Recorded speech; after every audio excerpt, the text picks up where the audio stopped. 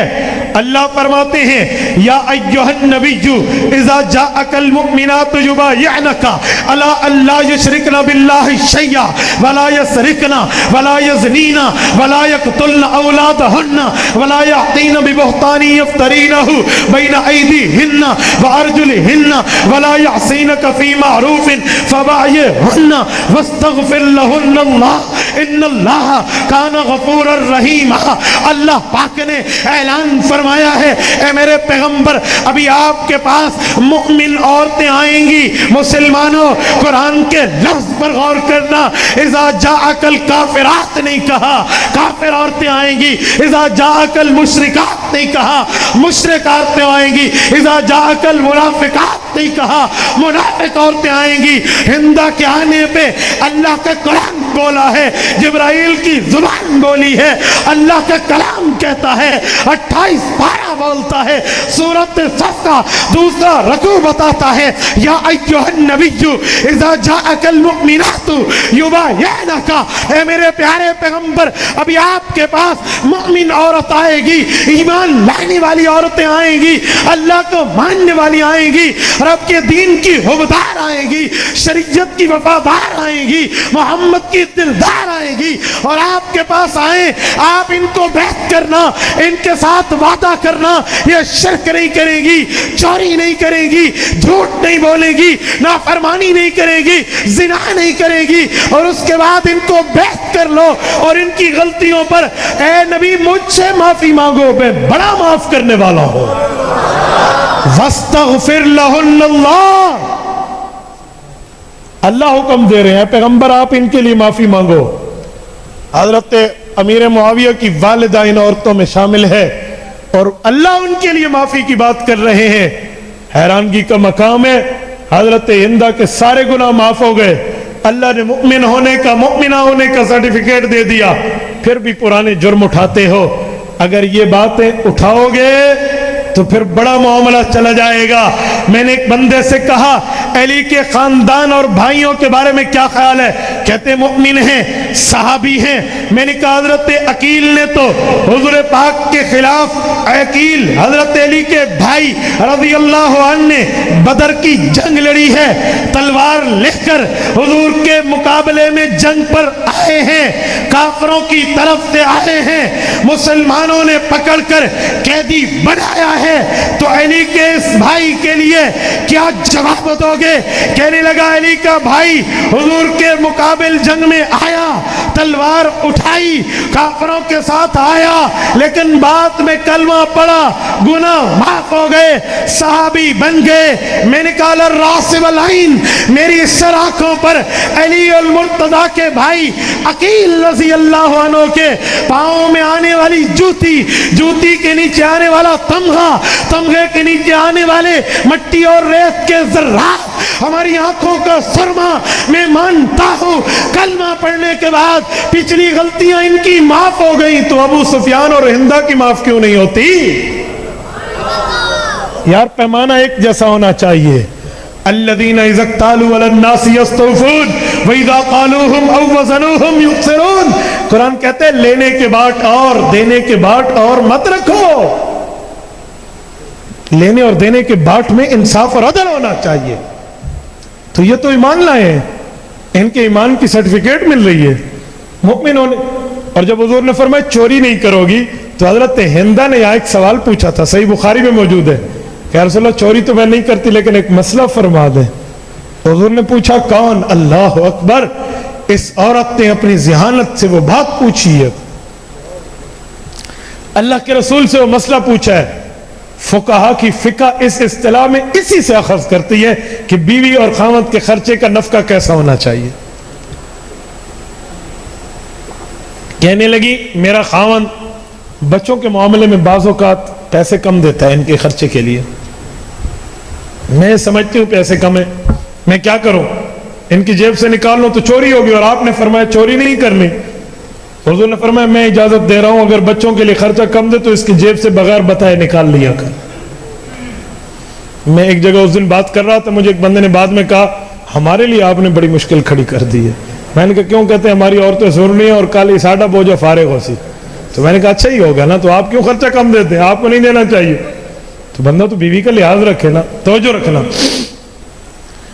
تو میں عرض کر رہا تھا اس عورت نے تو اس حد تک حضور پاک علیہ الصلوۃ والسلام سے اجازتیں مانگی ہیں, سرٹیفکیٹ جنت کی ملی ہے, صحابی بن گئے ہیں. اللہ کے قرآن سورۃ حدید پارہ نمبر 27 اعلان کرتا ہے وَكُلٌّ وَعْدَ اللَّهُ الْحُسْنَى. اب نبی کے تمام صحابہ سے جنت کا وعدہ ہے, اور انہی کے بیٹے ہیں حضرت معاویہ رضی اللہ عنہ, حضور پاک کے قابل اعتماد شخص ہیں. یہ کاتب الوحی ہیں, قرآن کریم لکھنے والے ہیں, حضور کے حکم پر حضور کے خطوط لکھنے والے ہیں. ایک بندہ مجھے کہنے لگا قرآن نہیں لکھا, خط لکھا تھا انہوں نے حضور کا. میں نے کہا خط لکھنا تو بڑا اعتماد ہے. کہتے وہ کیسے؟ میں نے کہا رازداری کی باتیں بھی حضور نے ان سے لکھوائی ہیں. تیرے دل کی بات پھر بھی نہیں گلی, اگر خط بھی لکھا ہے تو وہ بھی تو وہی ہے نا. سورۃ نجم آیت نمبر 2 آیت نمبر 3 اللہ آیت نمبر 3 آیت نمبر 4 اللہ فرماتے ہیں وَمَا يَنْتِقُ عَنِ الْهَوَىٰ إِنْ هُوَ إِلَّا وَحْيٌ يُوحَىٰ. پیغمبر بولتا ہے تو اللہ کی وحی سے بولتا ہے, وہ خط ہو یا قرآن ہو. حضرت معاویہ سے حضور نے لکھوایا ہے, اور حضرت معاویہ کے ایک موقع پر تطہیر الجنان میں ہے, حضرت ابوبکر عمر بیٹھے تھے, حضور پاک علیہ الصلوۃ والسلام کے سامنے مسئلہ پیش ہوا, بات کسی ٹھکانے نہیں لگی. حضور نے فرمایا عُدُوا معاویہ فَإِنَّهُ قَوِيٌّ أَمِينٌ. کہا معاویہ کو بلاؤ, وہ امانت دار بھی ہے اور اچھا مشورہ بھی دے سکتا ہے. ایک موقع پہ اللہ کے رسول کو وضو فرما رہے تھے, حضرت معاویہ کہتے ہیں وضو کے بعد جب آخری پانی بچا حضور نے ہاتھوں میں لیا اور چھینٹے میرے چہرے پہ ماری اور فرمایا یا معاویہ ان ولیتم الامر فاتق اللہ. معاویہ اللہ تجھے اسلامی حکمران بنائے گا, تقوی کو اپنا شعار بنائے رکھنا. معاویہ بن ابی سفیان حج کے موقع پہ اللہ کے رسول کے ساتھ ہیں, مقراض سے لے کر حضور پاک علیہ السلام کے بالوں کو تراشا ہے, حضور کے ناخنوں کو تراشا ہے, آخر میں سوالیہ نظروں سے اللہ کے رسول کو دیکھا. حضور نے فرمایا اس میں سمجھ گیا معاویہ کیا کہنا چاہتے ہو, کہ یا رسول اللہ یہ بال اور ناخن مجھے دے دیں. وہ حضرت معاویہ کو حضور نے دے دیے. یہ ناخن اور بال حضرت معاویہ نے اپنے بیٹے خالد کو وصیت کی تھی کہ بیٹا جب میں فوت ہو جاؤں میرے کفن کے اوپر ان کو رکھ دینا, اور یہی چیزیں یہ حضور پاک کی اپنے ساتھ قبر میں لے کر گئے ہیں. ایک بندہ مجھے کہنے لگا ان کا بیٹا یزید تھا, تو میں نے کہا بیٹے کی غلطیاں باپ کے سر لگاتے ہو, ہم حسینی ہیں، ہم یزیدی نہیں ہیں، میرا تعلق حضرت حسین سے ہے، میں یزیدی نہیں ہوں، لیکن ایک بات کہتا ہوں، بیٹا غلطی کرے تو باپ کے سر گناہ کیوں مارتے ہو؟ وَلَا تَزِرُ وَازِرَةٌ وِزْرَ أُخْرَى، قرآن کہتا ہے ایک کا گناہ دوسرا نہیں اٹھائے گا، تم یزید کی غلطی حضرت معاویہ کے سر مارتے ہو۔ اگر یہی بات ہے، بیٹا غلط ہو، باپ غلط ہوتا ہے، جگر پہ ہاتھ رکھو، میں قرآن کے صفات پڑھنے لگا ہو۔ نوح علیہ السلام کا دور ہے، بیٹا کنان کافر ہے، نوح علیہ السلام وقت کے پیغمبر ہیں، اللہ کے نمائندے ہیں، بیٹے نے ان کی بات نہیں مانی، اعلان ہوا سیلاب آئے گا اور تنور پھوٹے گا، بارشیں آئیں گی، بیٹے نے کہا کوئی نہیں آئے گا، بارش آ گئی، سیلاب پھوٹ پڑا، تنور سے پانی چل پڑا، کشتیوں میں آ گئے، نوح علیہ السلام کے سارے تابعدار کشتی میں، باقی بیٹے بھی کشتی میں، لیکن یہ بیٹا نافرمان نہیں آ رہا، بیٹا جانے پدر لختے جگر آ جاؤ، باپ منتیں کر رہا ہے، نہ بیٹا بات مانتا ہے، نہ بیٹا شریعت مانتا ہے۔ اب کیا ہوا؟ کہ بیٹا ڈوب جائے گا، کہ چھت پر چڑھ جاؤں گا، کہ سیلاب بہت زیادہ ہے، چھت کے اندر بھی ڈوب جاؤ گے، کہا سآوی الی الجبل، پہاڑ پہ چڑھ جاؤں گا، چوٹی پہ پہنچ جاؤں گا، تیرا دین نہیں مانتا۔ وہ جب چوٹی پر پہنچ گیا، نوح علیہ السلام رو رہے ہیں، اللہ کہیں ڈوب نہ جائے، مسلمان کر اور لے آ۔ فحال بینہم الموج فکان من المغرقین، وہ موج درمیان میں حائل ہوئی، بیٹا ڈوب کے مر گیا۔ اللہ نے فرمایا یا نوح، حضرت نوح کہنے لگے یہ تو میری اولاد ہے، کہا یا نوح انہو لیس من اہلک انہو عمل غیر صالح، نوح اسے اپنا بیٹا نہ کہہ، یہ بیٹا اپنی جگہ، لیکن اس کے اعمال ٹھیک نہیں ہیں، اس کے عمل برے ہیں، جس کی بنیاد پہ آپ کے بیٹا بننے کا لائق نہیں ہے۔ کنعان کافر اگر نوح علیہ السلام کا بیٹا ہو کر نوح علیہ السلام اس کی غلطی کے ذمہ دار نہیں ہے، یزید قاتل حسین بن کے حضرت معاویہ بھی اس کی غلطی کے ذمہ دار نہیں ہے۔ مجھے ایک بندہ کہنے لگا حکمران تو انہوں نے بنایا تھا، جب انہوں نے حکمران بنایا تھا تو پھر غلطی بھی حضرت معاویہ کے سر آئے گی کہ یزید کو حکومت کیوں دی تھی؟ میں نے کہا جگر تھام، یہ کام بہت آگے جائے گا۔ کہتے کیوں؟ میں نے کہا حضرت معاویہ کو حکومت کس نے دی تھی؟ کہتے علی کے بیٹے حضرت حسن نے۔ میں نے کہا پھر میں یہ صغرا کبرا ملا کر حد اوسط حذف کروں کہ حضرت معاویہ کو حکمران بنایا امام حسن نے، اور حضرت معاویہ نے حکمران بنایا یزید کو، تو ڈائریکٹ حضرت حسن اس کو بنا رہے ہیں، اب بتا کیا کرے گا؟ کہتے انہوں نے جب اعتماد کیا تھا تو اس وقت تو یزید برا نہیں تھا۔ میں نے کہا یہی جواب ہماری طرف سمجھ لے، بعد میں بے ایمانی کی تھی، تو بعد میں حضرت معاویہ کے وفات کے بعد کی بات ہے، تم ان کے سر مارتے ہو۔ میرے بھائیو، حضرت امیر معاویہ وہ شخص ہیں جن کے نام کا معنی ہوتا ہے، لسان العرب میں ہے ہوا نجم اللائم فی وقت التہجد، جو تہجد کے وقت میں آسمان پہ ستارہ چمکے اسے معاویہ کہتے ہیں۔ معاویہ ستارہ آسمان پر چمکتا ہے، لیکن آج کل لوگ جھوٹ بولتے ہوئے کہنے لگے معاویہ کے نام کا معنی غلط ہوتا ہے، اس کے نام کا معنی برا ہوتا ہے، لہٰذا یہ نام بچوں کے نہ رکھو۔ میں نے کہا لوگوں، جب نام کا معنی برا ہو اور اچھا بھی ہو تو پھر اچھے نام کے معنی کی ویلیو ہوتی ہے، برے نام کی ویلیو چھوڑ دی جاتی ہے۔ کہنے لگے جی وہ کیسے؟ میں نے کہا ہم نے بیٹے کا نام معاویہ رکھا، آپ کو غصہ آ گیا، اس کے نام کا معنی برا ہوتا ہے، مجھے بتا تیرا نام کیا ہے؟ کہنے لگے میرا نام جعفر ہے۔ میں نے کہا تجھے پتا ہے جعفر کے 4 معنی آتے ہیں، رأیت جعفرن علی جعفرن یاکل جعفرن فی جعفرن، یہ عربی کا شعر ہے، عرب شاعر کہتا ہے میں نے ایک جعفر کو جعفر پہ بیٹھے دیکھا، وہ جعفر سے کچھ کھا رہا تھا۔ جعفر کا معنی انسان بھی ہے، جعفر کا معنی گدھا بھی ہے، جعفر کا معنی خربوزہ بھی ہے، جعفر کا معنی گندا نالا بھی ہے۔ ایک انسان گدھے پر بیٹھ کر اس کا گدھا خربوزہ کھا رہا تھا جو خربوزہ نالی میں پڑا تھا، تو کہنے والے نے کہا جعفر پہ ہے، جعفر کو کھا رہا ہے، یعنی انسان گدھے پہ ہے، گدھا خربوزے کو کھا رہا ہے جو نالی میں ہے۔ میں نے کہا اب کیا کرو گے؟ کہنے لگا آپ بتائیں۔ میں نے کہا جعفر کے نام کا معنی برا ہوتا ہے، لیکن حضرت جعفر طیار رضی اللہ عنہ پیغمبر کے صحابی ہیں، علی المرتضیٰ کے بھائی ہیں، ان کے نام میں بری نسبت نہیں آ سکتی، کیونکہ ان کے پاؤں میں آنے والی جوتی کے نیچے جو مٹی کے ذرات ہیں اہل سنت کی آنکھوں کا سرما ہے، ان کی پاؤں میں آنے والی جوتیاں اہل سنت کے سر کا تاج ہیں، اہل سنت کے کندھے کے تمغے ہیں، ہم ان کو برا نہیں کہہ سکتے۔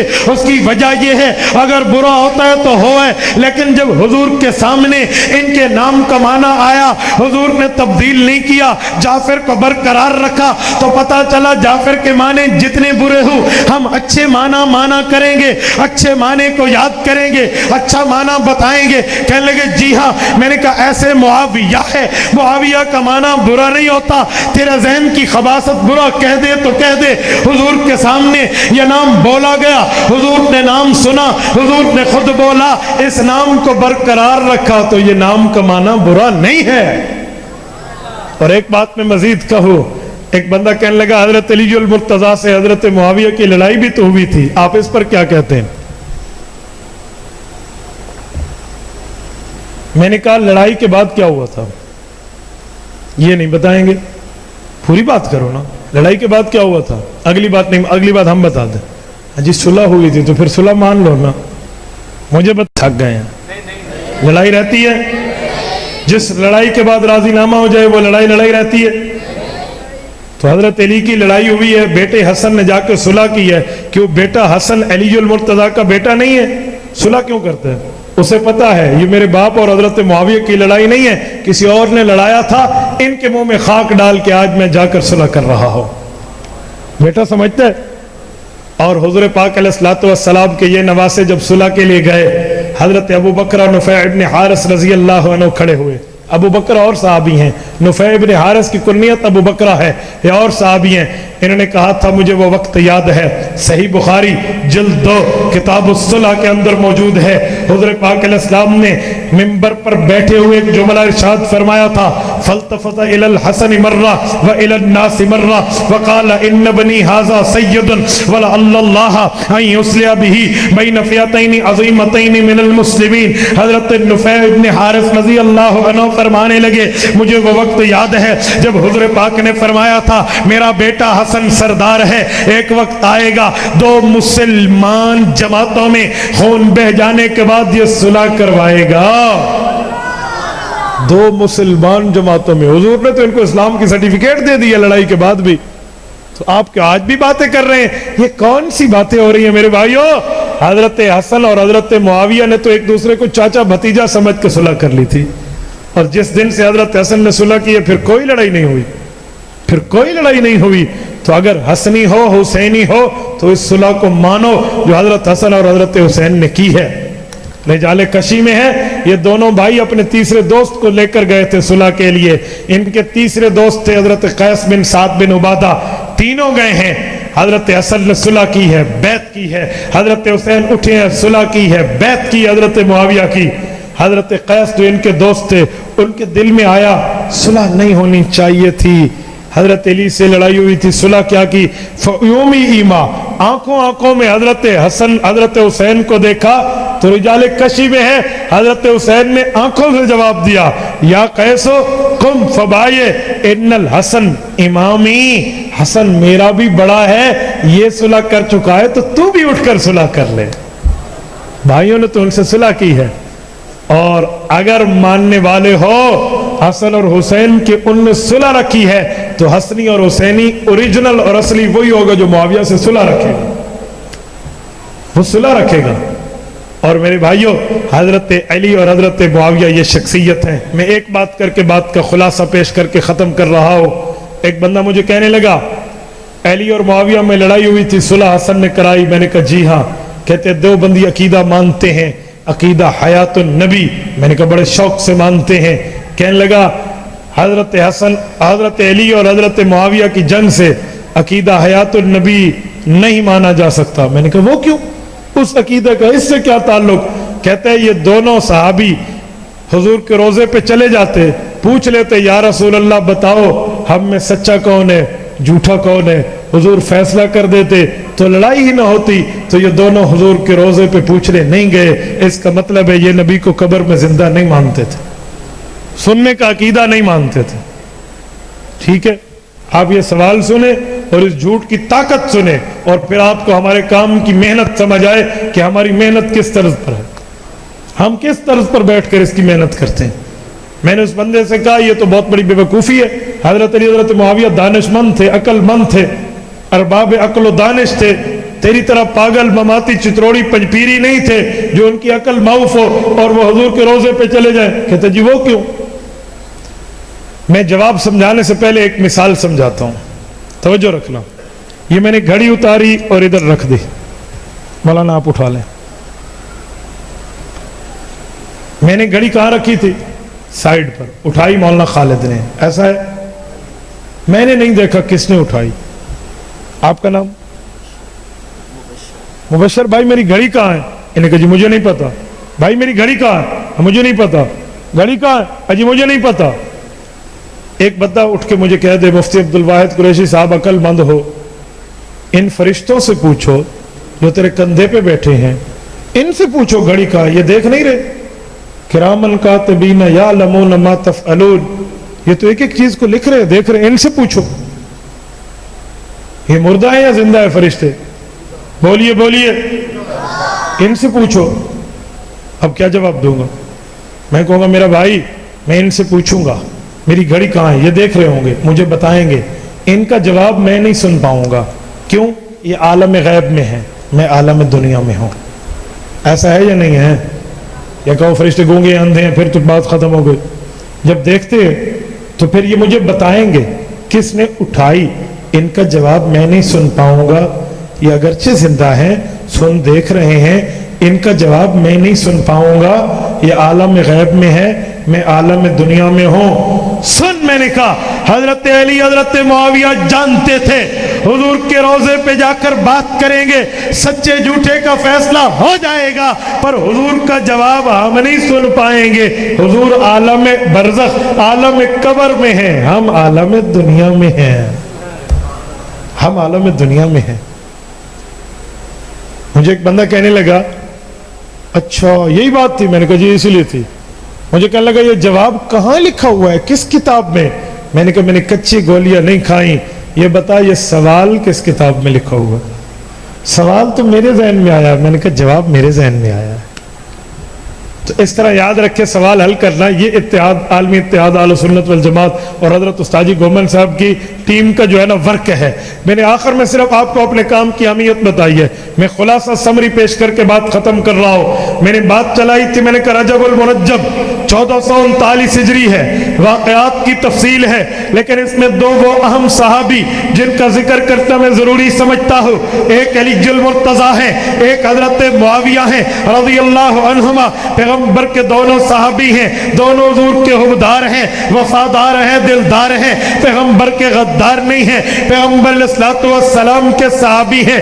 ان کی جو آپس میں لڑائی ہوئی تھی وہ غیر کی سازش تھی، وہ غیر کی سازش کی بنیاد پر لڑائی ہوئی۔ بیٹے حسن نے بھانپا، جا کر صلح کر لی ہے۔ اب حضرت علی کا رتبہ بھی ہے، حضرت معاویہ کا رتبہ بھی ہے، وہ بھی جنتی ہے، یہ بھی جنتی ہے، وہ بھی مسلمانوں کے قائد، یہ بھی مسلمانوں کے قائد۔ ان کا رتبہ علی کا بڑا ہے، حضرت معاویہ کا رتبہ ان کے بعد ہے۔ یہ رجب کا مہینہ ہے اور ان دو صحابیوں کا ذکر کرنا میں نے ضروری سمجھا ہے۔ دعا فرمائیں اللہ پاک آپ کو اور ہمیں ان صحابہ کی قدر کی بھی توفیق عطا فرمائے، قیامت کے اندر اللہ ہمیں ان کا ساتھ بھی عطا فرمائے۔ وآخر دعوانا ان الحمدللہ رب العالمین۔ جو حضرات انٹرنیٹ سے وابستہ ہیں میں ان کی خدمت میں کہوں گا آپ یوٹیوب، گوگل، فیس بک tune.pk پر آئیڈیز تلاش کریں، مفتی عبدالواحد قریشی آپ لکھیں گے آپ کو ہمارے بیانات ملیں گے۔ آپ ان بیانات کو آگے شیئر کریں، لائک کریں، سیفسٹ کریں اور آگے بھیجیں۔ اور اگر احناف میڈیا سروسز ہماری یہ بھی پیج ہے، اس پر حضرت استاد جی کے بیانات ہیں، آپ اس کو شیئر کریں۔ ایک بندہ مجھے کہنے لگا آپ لوگوں کو نیٹ پر لگاتے ہو، میں نے کہا نہیں۔ کہتے پھر کیوں کہتے ہو؟ میں نے کہا اسی طرح حضرت مولانا الیاس صاحب نے کہا تھا جب رحمت اللہ علیہ، جب انہوں نے خواتین کی تبلیغی جماعت شروع کی تھی، لوگوں نے کہا آپ نے عورتوں گھروں سے نکالا، انہوں نے کہا گھروں سے نہیں نکالا، عورتیں گھروں سے پہلی نکلی ہوئی تھی، میں نے رخ بدلا ہے، بازار نہ جاؤ اللہ والوں کے پاس آؤ۔ تو میں نے کہا لوگ نیٹ پہلے استعمال کرتے تھے، میں نے رخ بدلا ہے، غلط کاروں کو نہ دیکھو حق والوں کو دیکھو۔ تو اسی وجہ سے جو انٹرنیٹ سے وابستہ ہیں وہ مستقل اس کے اوپر بیٹھ کر ہماری ویب سائٹ کو وزٹ بھی کر سکتے ہیں اور آگے پھیلا بھی سکتے ہیں۔ جزاکم اللہ۔